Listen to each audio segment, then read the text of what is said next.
Good morning to you. Time now for business. Now, economist Dr. Eric Osesibe says even though the Bank of Ghana's move to control interest rates is laudable, the regulator must equally put in measures to increase savings rates in the country to help stimulate more confidence in the banking sector.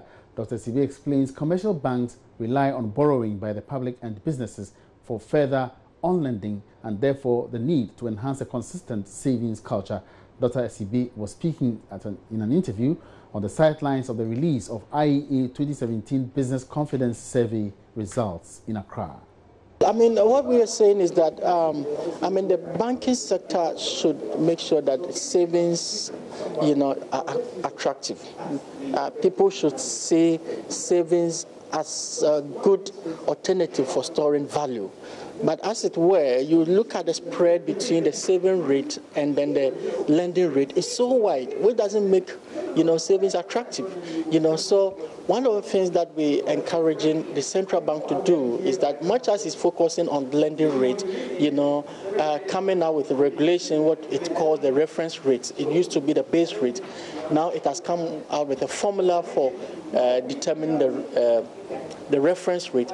It should also move into the direction of saving rate, all right, to try to have some kind of benchmark to instruct banks to provide some positive returns on people's savings. If that is done, that can attract more savings to the banking sector, because one of the issues that is also militating against lending is about the fact that there are not enough mobilization of savings, which provide much cheaper, costs for banks to lend. Banks have to rely on fixed deposits and on borrowing in order to lend, and that is very expensive.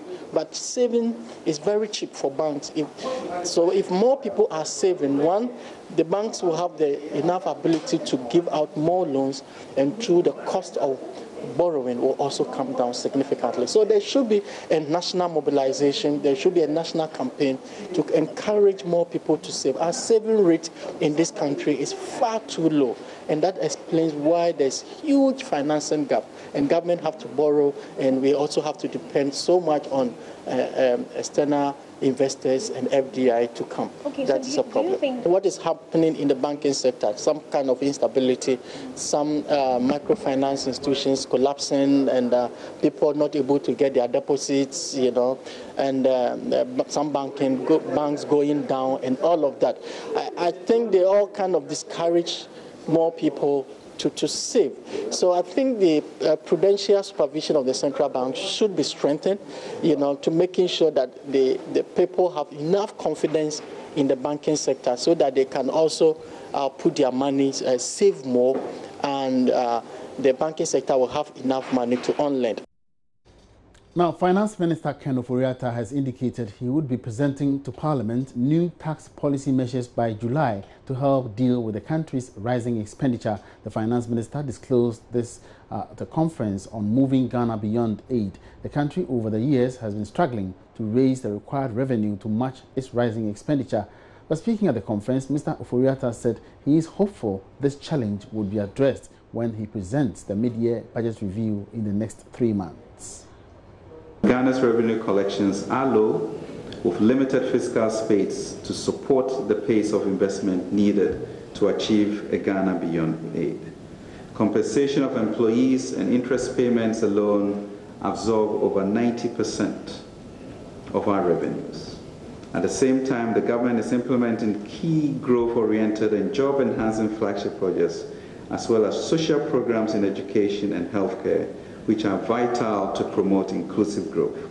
It is essential that we mobilize more revenue in order to ensure that our priority programs are well funded.